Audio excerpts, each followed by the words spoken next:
Hey guys, so excited to have you guys. I want to do a quick announcement. For some of you, you're aware that we have been, for most of you, I suppose, the last few weeks, we've been encouraging you to support our friends at All People's Church. And many of you guys wrote letters to the Planning Commission saying that you think, especially if you live in the Navajo planning area, saying you think a church is a good thing and needed for the community. I want to tell you guys that your prayers and your letters, and some of you actually showed up at the meeting. I know Pastor Gabe was there representing us.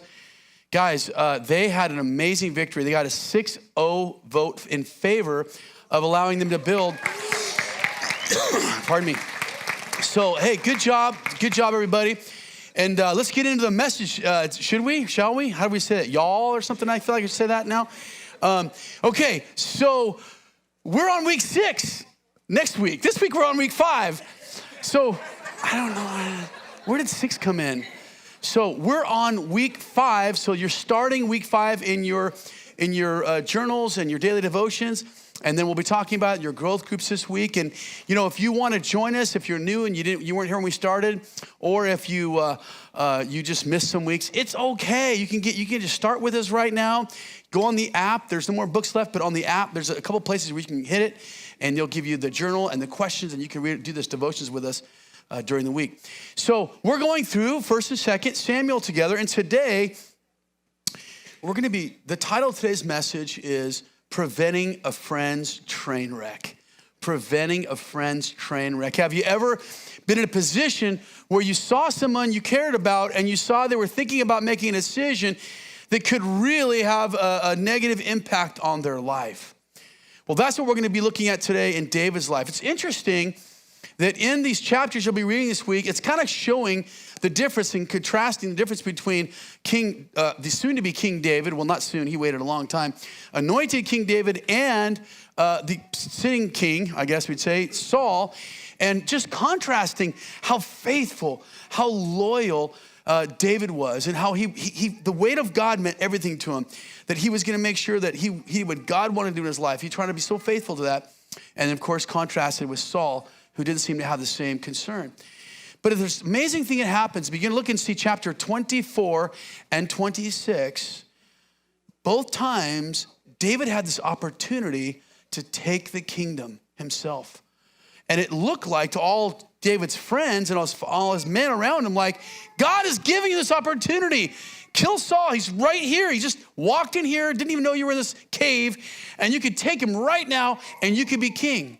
And yet he said, no, I'm gonna be faithful to God. I'm gonna show this great resistance to try to take matters my own way. And I'm gonna be loyal to what God has called me to do, loyal to God's king, and trust God. Man, he really was incredible that. But chapter 25, when you get to chapter 25, we're gonna be looking at that together. So if your Bible is open to chapter 25. That is different. This is showing David not necessarily showing a lot of restraint. In fact, he lets his passions get the worst of him, or almost get the worst of him. And we see a more human side of David. So let's look at this together.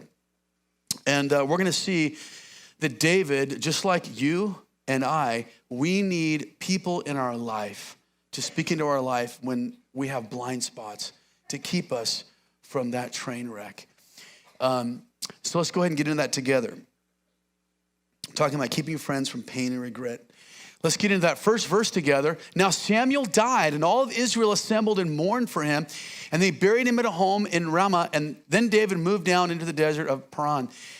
Just to say this one thing, Samuel's gone. Samuel was a spiritual pillar, this leader, this prophet in David's life, and he's gone. And now we're gonna see how David's gonna do, and Saul, without Samuel in his life.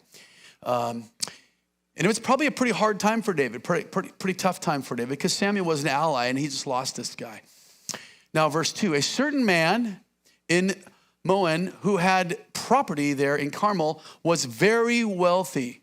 He had 1,000 goats. How many guys would like 1,000 goats?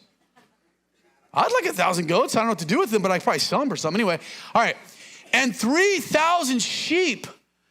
Man, that's a lot of sheep. So he was really wealthy because in this culture, it's agricultural culture, this was a very big deal. And wool was one of the huge things that funded the culture, right? They're making clothes out of this and other things.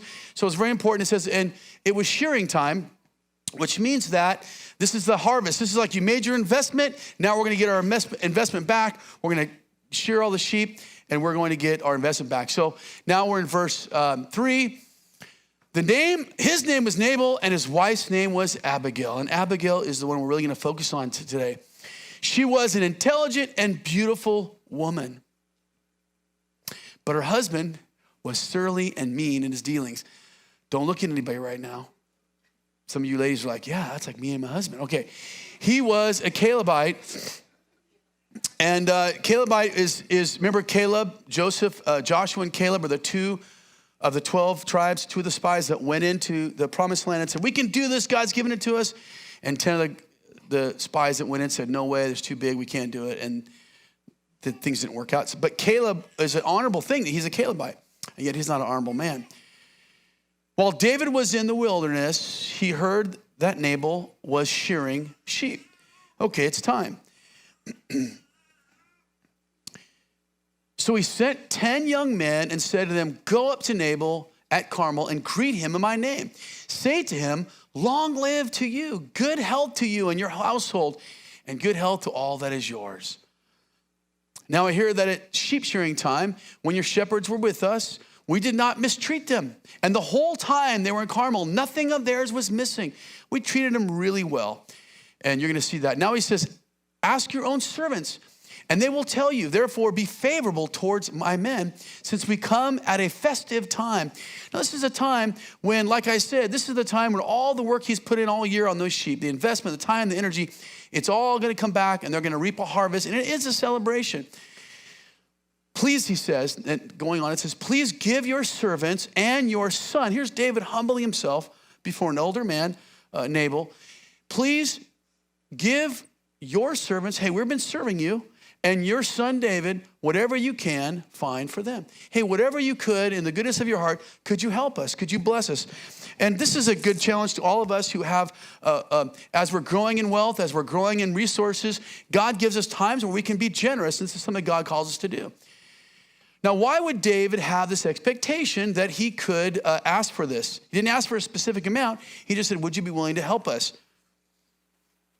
Well, one of the things that was very common in those days for that, it's not an extortion racket. David's not coming to him saying, hey, you want protection? Well, hook us up. This is not what's going on. You'll see that later on. But David had an expectation. This is a normal thing. And if there would be, hey, we want to appreciate these guys. Now remember, you're going to be reading in the future where David's men went to go fight in a war. When they came back, and a band of Amalekites came and raided and took all their families and all their stuff and took off, just took it all. This is the Wild West back here. This is difficult place to have a business. So having someone watch over your sheep and your stuff was a huge deal. And so that was something that was common in those days. And David's men were around this area and protecting this guy's sheep. When David's men arrived, they gave Nabal this message in David's name, and they waited. Nabal answered David's servants. Who was David? Now, wait a minute. Who is David? Now, think about what he's saying. He doesn't really mean, I don't know who David is. Because how many of you guys know David was a national figure, first of all, but second of all, Jesus said, where your treasure is, your heart will be also.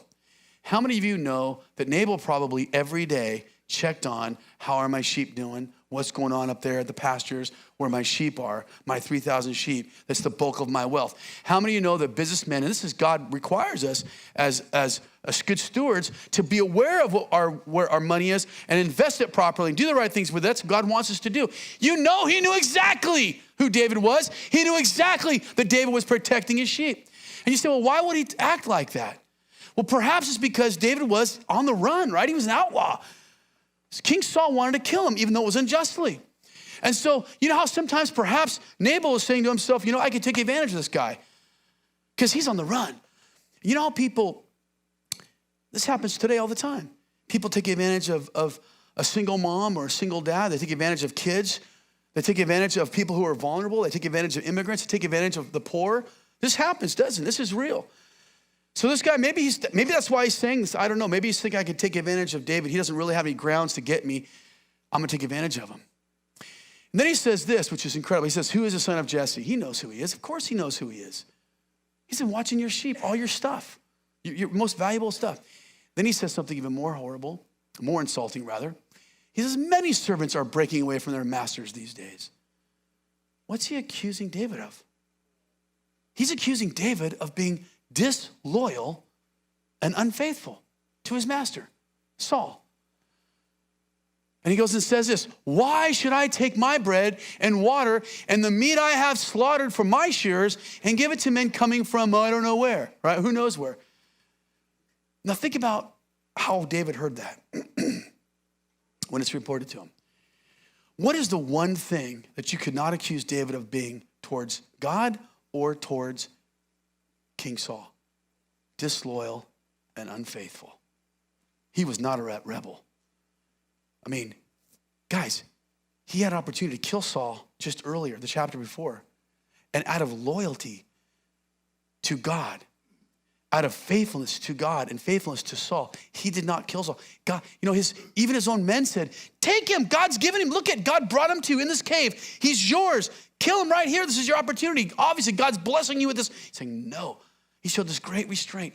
So careful to be faithful, so careful to be loyal to Saul and ultimately to God and trust God and not take matters in his hands.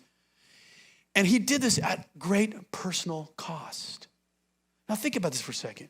What did it cost David to not kill Saul right then? Cost him being the king right away. He was anointed the king. He was supposed to be the king. He's been on the run. He's eating fast food, if he's lucky, every day. He can't be with his family. Think of all the people he loves and he wants to be. He can't hang out with any of those people anymore. He's been cut off from all the things he loves. He's on the run, and that's what. So being faithful and loyal to God by being faithful and loyal to Saul has cost him so much. And to have this guy say, you're a rebel, you're disloyal, you're not faithful, why should I help you? Man, that got under his skin. Man, that got his pride. You see, because all of us, we have blind spots, don't we? Don't we? Trust me, you do. Everyone around you knows, they see it. We have blind spots. But in the chapter before, the greatest temptation you can imagine given to him, and he said, no, this great restraint, I'm going to trust God to come through for me. I'm not going to lay a hand on God's anointed. God knows the circumstances. God will fulfill this for me. I don't have to go ahead of God and take matters in my own hands. But in chapter 25, this passion, you're going to see his reaction is completely different. He's got a blind spot. And this is no different than you and I. See, pride is a killer, isn't it? He was prideful about his own loyalty and the fact that he was not being a rebel.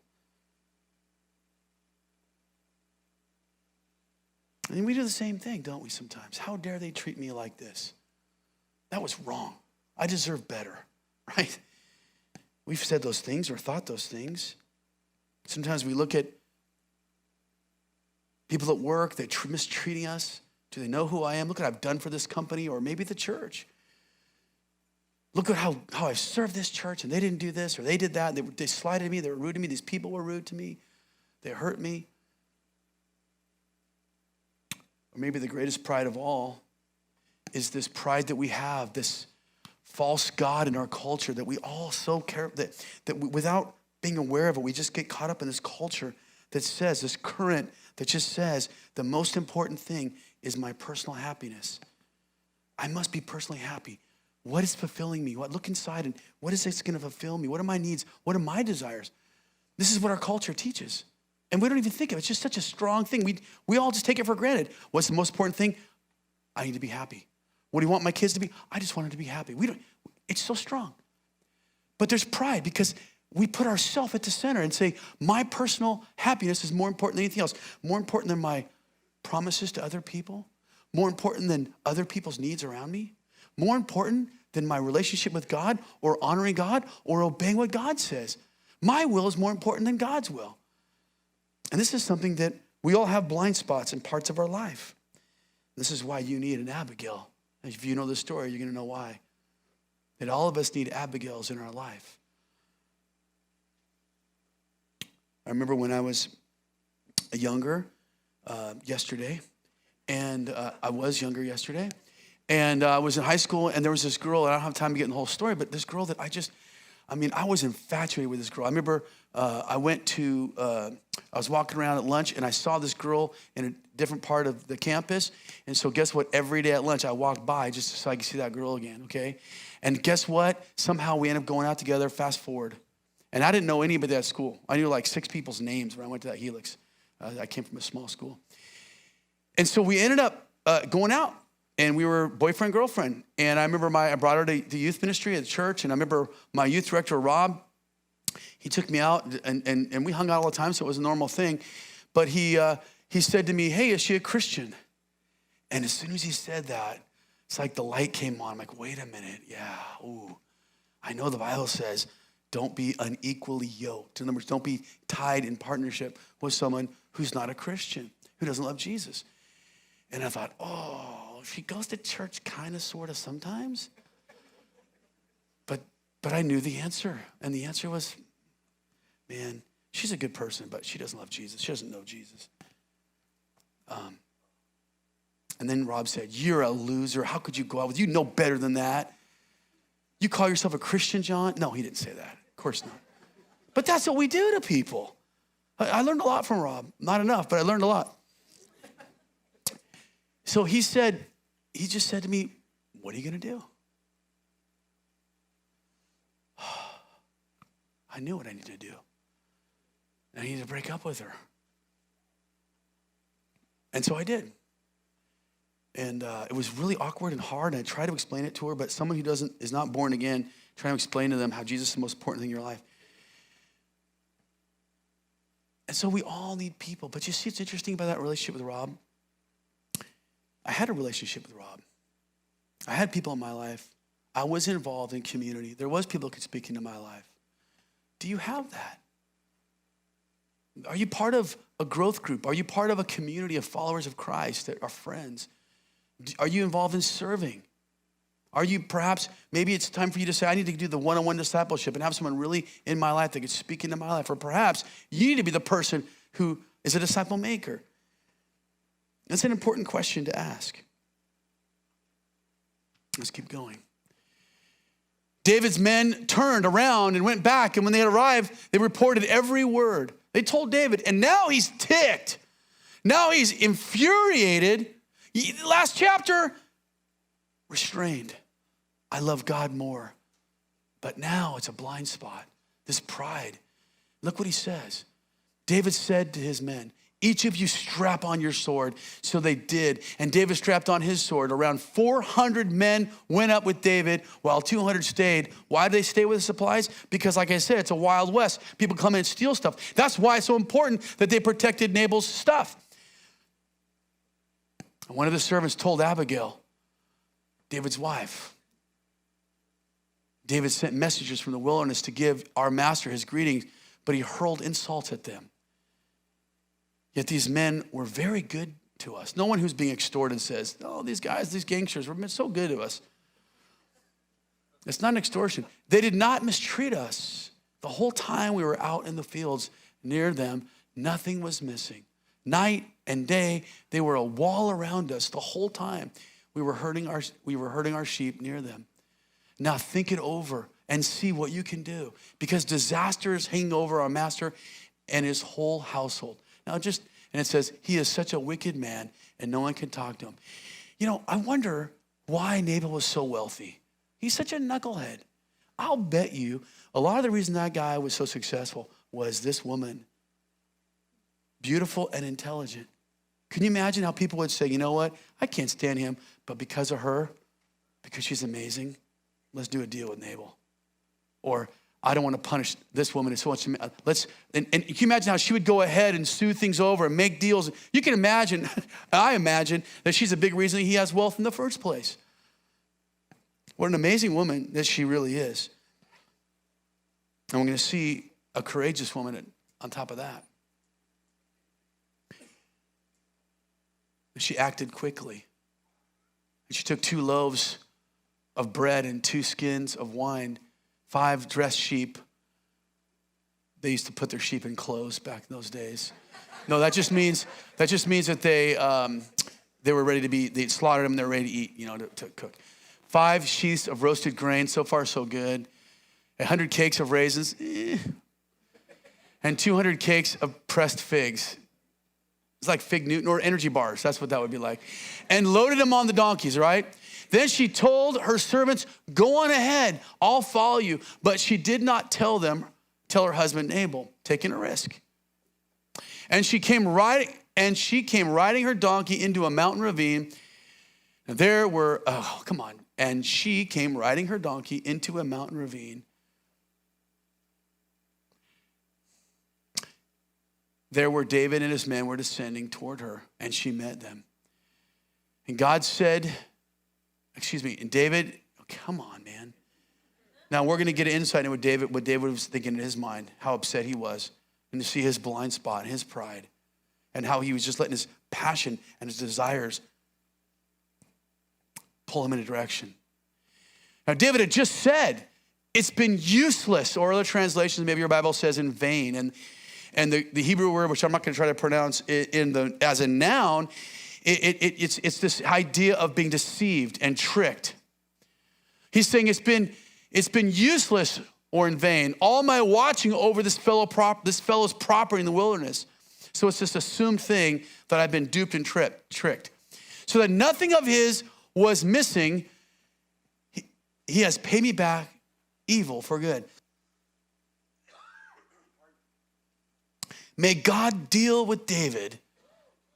May God deal with David, be it ever so severely, if by morning I leave alive one male of all who belong to him. You know what he's saying? He's saying, I'm going to kill them all, not the women and children. Well, any male, they're dead. It literally says in the Hebrew, it's almost a slang word. Should I tell you this? All the wall pissers. That's what it really says. It gives you a sense of how mad he is. He's so mad. All those who stand up against the wall when they use, all those, dead. He's ticked. He's angry. His passion has got a hold of him. Now, we can relate to this because here's a guy who loves God with all his heart. He loves so faithful and so loyal.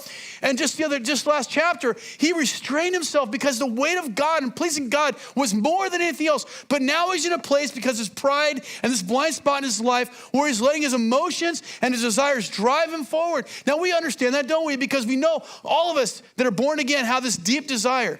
The deepest desire in us is to know him, to love him, be like him. And yet we also have these strong desires that come at us, right? Maybe things that we used to do before we knew Jesus, or the culture is saying do this or do that. We have these really strong desires. And David let those desires rule.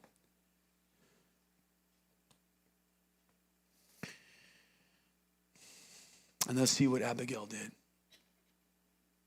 When Abigail saw David, she quickly got off her donkey and bowed down before David with her face to the ground. And she fell at his feet and said, pardon your servant, my Lord. See how humble she is. And let me speak to you. Hear what your servant has to say. Can I tell you something? If you want to prevent the train wreck in your friend's life, can I tell you the first thing you have to do? You got to get off your donkey. You know what I'm saying? Right? You got to get off your donkey. We come to people on what people say a high horse, but we're going to use donkey today.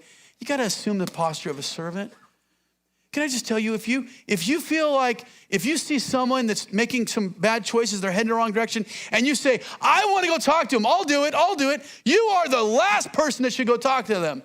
We don't need you to talk to them, okay? If you have I want to do it, I'm excited about it, check yourself, stop, okay? We got enough of those people.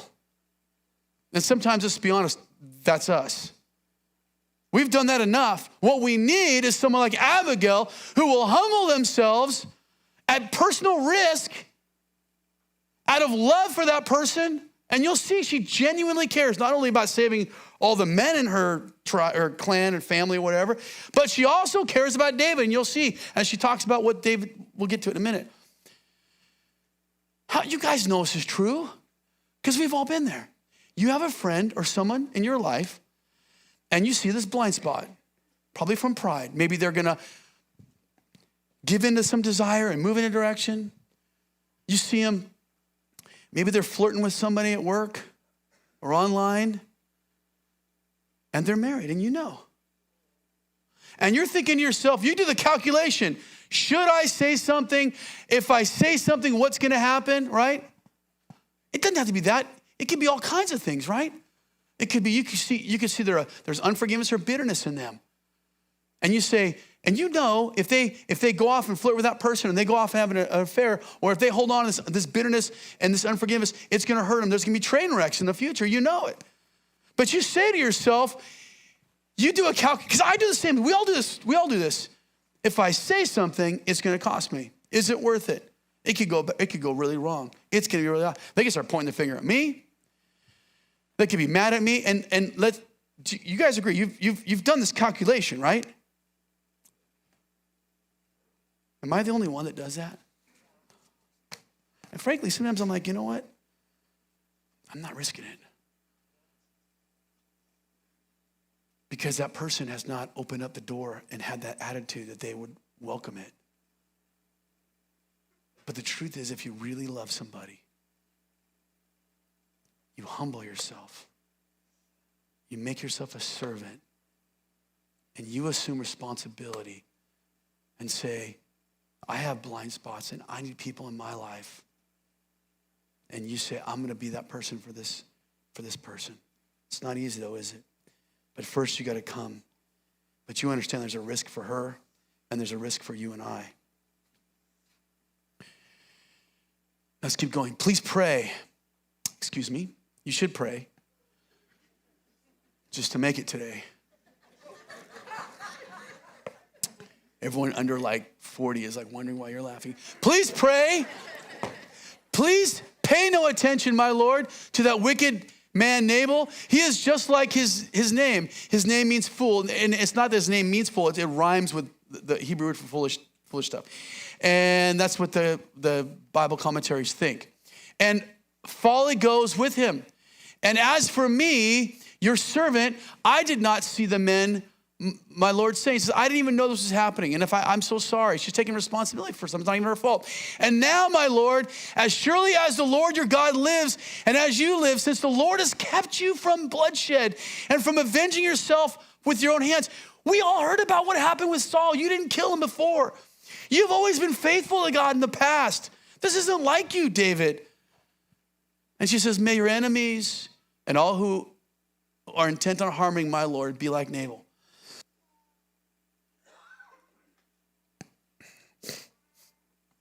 Listen, if you want to prevent the train wreck in your friend's life, the pain and the regret and the heartache, because sin sucks the life out of us, then you got to remind people of their past testimony. You got to say, look back. Hasn't God been good to you? Look at God's track record. Just go back those tracks. Do you remember when you were full of fear and anxiety? And because you chose to obey God and to follow his ways and choose the right thoughts and act those out, he broke that off of you. And you have peace in this long period of life where you had peace and your joy. Now, I know right now things are tough and I know you're discouraged and you're frustrated, but don't you remember? Do you remember when you first received Christ? And you were like so discouraged and this heaviness of you got aware of your brokenness and the sin and this weight on your life. And you cried out to God for forgiveness and he forgave you and he accepted you and you felt his presence in your life. Do you remember how awesome that was? You see, you got to remind these people, you got to remind your friends of how good God's been. Look how far you've come. Look back on those tracks. Look way back there. Do you remember the things you used to struggle with back then? I was talking to my wife the other day, and I do that once in a while. And she said something I said to her, and I'm like, did I really say that? We were like before I was 20 or something, I forgot. Yeah, it was. It was actually when I was in high school. I said something to her, and I'm like, I can't believe I said that. Like, who was that guy? I know I should be a better Christian and a better mature person, all that stuff, but guys, God has brought me so far from who I used to be. And that's kind of encouraging. But we say to that, we got to remind them, look how faithful God's been. Look at those times in your life, friend, when you were struggling and it was really hard and you knew God wanted you to do the right thing and you were like, oh, it's hard. But you obeyed God, and even though it was tough, maybe the consequences were hard, you were so blessed and you were so thankful, and God came through for you. Listen, he came through for you, didn't he? Didn't he? This is what she's saying to David, and this is what I want to say to you. Let me be your friend this morning. He's going to do it again. He's going to do it again if you let him. If you don't quit, don't give up. Trust him. Be faithful again. Even in this hard season, even in this difficult time, even when your passion and your desires these strong desires are pulling you in a direction that's wrong, stay on track. Stay faithful. You're going to walk in that time of victory again. You're going to see the goodness of the Lord in the land of the living. I know it's hard. Why do you think I memorized that verse? David said it. I would have despaired. What is despair? I would have given up. I would have just completely forgot. I would have despaired unless I believed I would see the goodness of God in the land of the living, not just in heaven. It's rough right now, but don't forget what God's done in your past, and he's going to do in your future. It's coming. Let's keep reading. 1 Samuel 25:27. And let this gift, which your servant has brought to my Lord, be given to the men who follow you. Please forgive your servant's presumption. The Lord your God will certainly make a lasting dynasty for my Lord. What is she doing? She's talking about his future. Don't forget your future. You're going to be, I know you've been anointed king, but you're going to be sitting as king. He's going to give you a dynasty because you fight the Lord's battles, and no wrongdoing will be found in you as long as you live. Even though someone is pursuing you to take your life, the life of my Lord will be bound securely in the bundle of living by the Lord your God.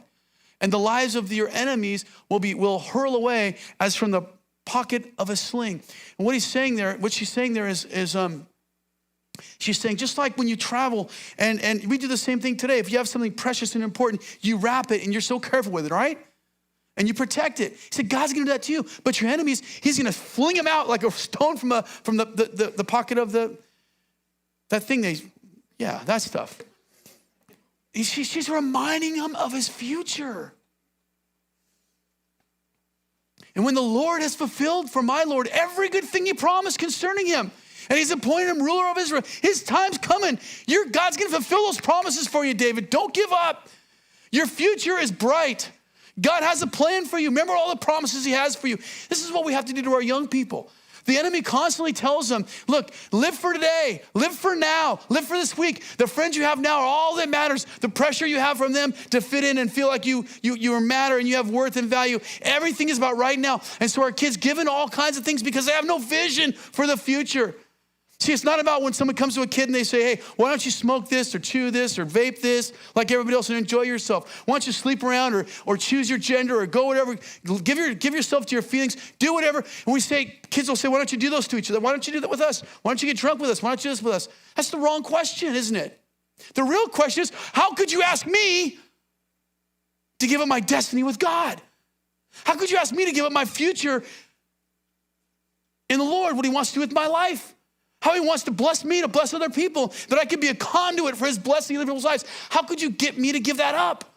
That's the right question our young people should be asking when someone asks them those questions. See, she believed in his future. She had faith in who God wanted him to be, and she could see it, and she's just reminding him. And so that's what you have to do if you want to prevent the friends from that train wreck and that grief and that regret. You got to remind them not just of their past testimony of God's goodness, but the future, God's vision for their future, God's vision for their future. And let me say this to you, friend. Let me be your friend this morning. Don't give up. Don't quit now. There is light at the end of the tunnel. God is working in your life. He will bring victory. He will change you. He will bless you.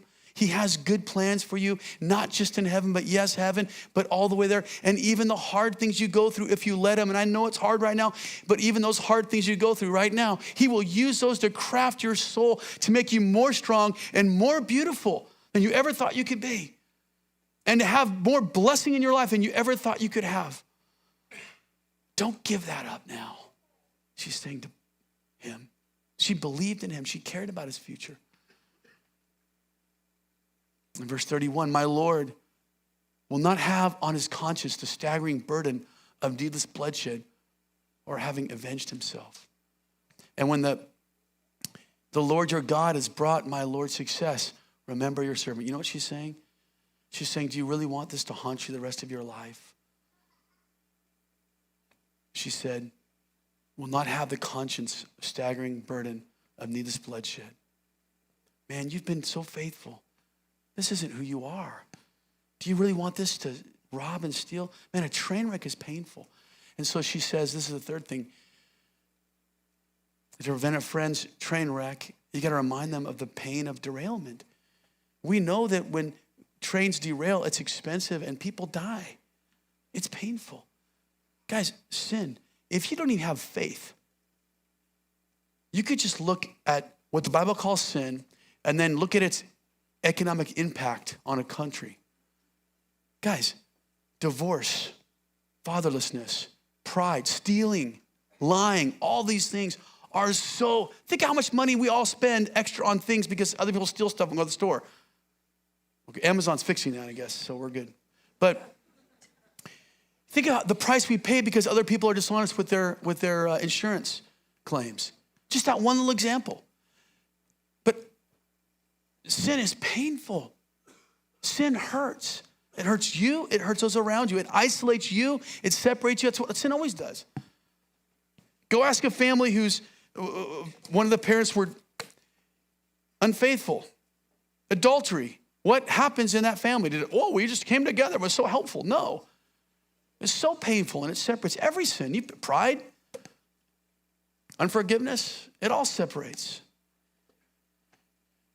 Sometimes it's good for us to remember that. And then David said to Abigail, praise be to the Lord, the God of Israel, who has sent you to me today. Who has sent you today to me. Me. You can read it.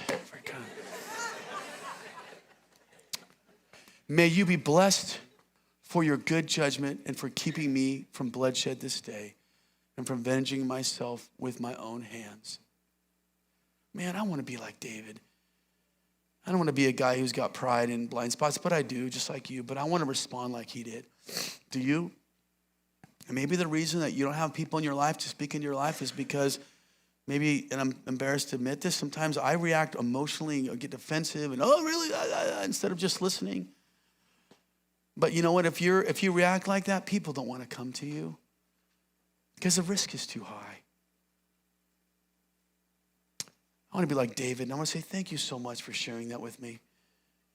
And just how easy is it to be humble when we look to Jesus? You know, we get so full of ourselves and look at this. How could they treat me like that? How do they treat Jesus? Well, do they know who I am? Look how they treated Jesus, creator of the universe. And yet he humbled himself and absorbed all that evil upon himself so that we might know him. We're just a cover band. These aren't our songs. These aren't our words. We're a cover band, man. And the more we sing that song like Jesus, as close to possible, and the more we have those words, those actions like Jesus, the more attractive we are. Would you stand up? As we close this message, I want to challenge you. Please pay attention. This is a really important, sacred moment. This is not a time to goof around or get distracted. I want to do two things with you. First, I want you to think about this. Don't get stirred with a message without responding to it. If God's stirring you, do you need Abigails in your life? Yes, you do. Why aren't they there? Maybe it's because you react harshly when they do say something. Or maybe it's just because you're not in a growth group. You're not serving. You're not part of a local body of Christ. You're not opening your life and doing life together with people.